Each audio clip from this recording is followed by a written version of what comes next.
Sometimes our light goes out, but is blown again into instant flame by an encounter with another human being. There are two means of refuge from the misery of life: music and cats. If you love something so much, let it go. If it comes back, it was meant to be. If it doesn't, it never was. Until he extends the circle of his compassion to all living things, man will not himself find peace.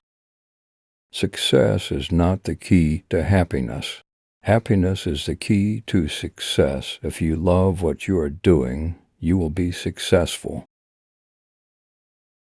Think occasionally of the suffering, of which you spare yourself the sight. Eventually all things fall into place.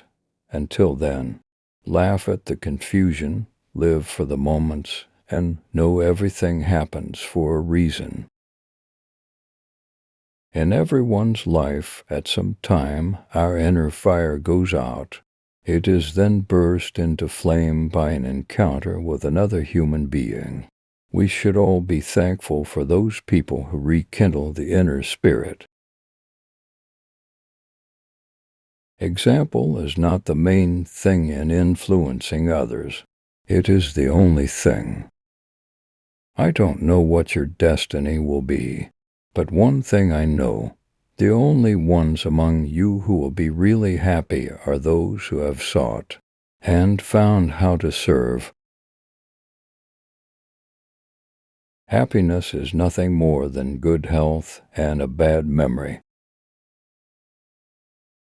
We are all so much together, but we are all dying of loneliness. At times our own light goes out and is rekindled by a spark from another person.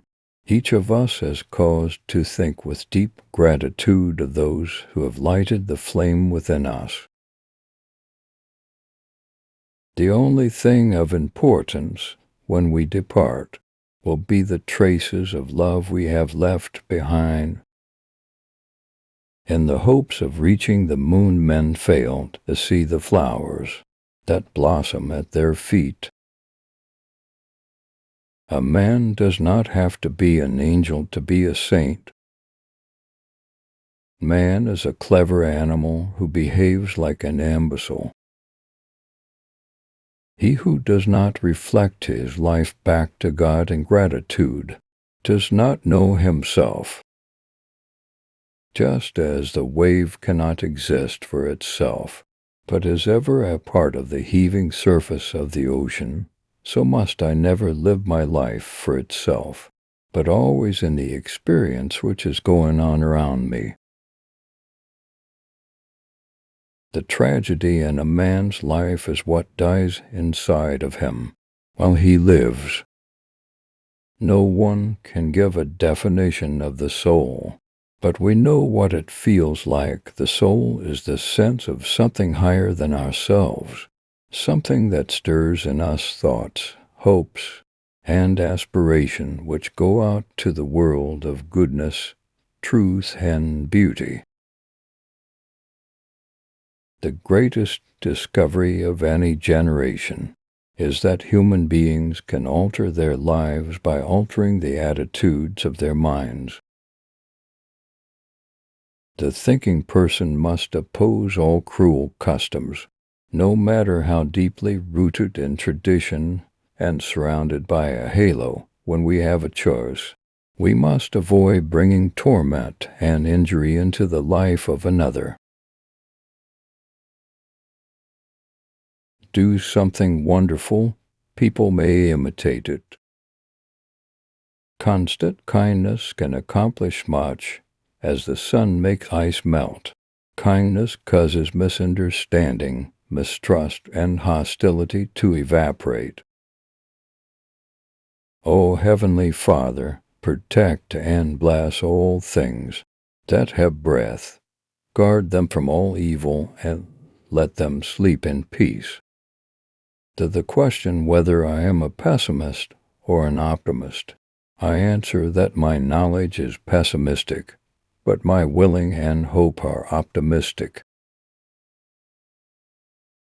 Seek always to do some good somewhere, even if it's a little thing, so something for those that need help, something for which you get no pay but the privilege of doing it. Man can no longer live for himself alone.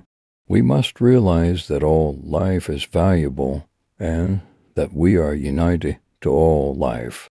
From this knowledge comes our spiritual relationship with the universe. The purpose of human life is to serve and to show compassion and the will to help others. True philosophy must start from the most immediate and comprehensive fact of consciousness, our life that wants to live, in the midst of life that wants to live. Sometimes our light goes out but is blown again into flame by an encounter with another human being. Each of us owes the deepest thanks to those who have rekindled this inner light. For animals that are overworked, underfed, and cruelly treated, for all wistful creatures in captivity that beat their wings against bars, for any that are hunted or lost, or deserted, or frightened, or hungry, for all that must be put to death, and for those who deal with them we ask a heart of kumpa. Wherever you turn, you can find someone who needs you, even if it is a little thing. Do something for which there is no pay but the privilege of doing it. Remember, you don't live in a world all of your own. No ray of sunshine is ever lost, but the green that it awakens takes time to sprout, and it is not always given the sower to see the harvest. Anyone who proposes to do good must not expect people to roll stones out of his way, but must accept his lot calmly if they even roll a few more upon it. The demands of Jesus are difficult because they require us to do something extraordinary. At the same time, he asks us to regard these acts of goodness as something usual, ordinary. The thinking man must oppose all cruel customs, no matter how deeply rooted in tradition and surrounded by a halo. When we have a choice, we must avoid bringing torment and injury into the life of another, even the lowliest creature.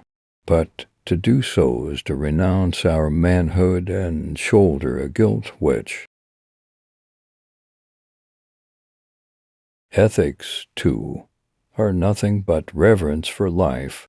This is what gives me the fundamental principle of morality, namely, that good consists in maintaining, promoting, and enhancing life, and that destroying, injuring, and limiting life are evil.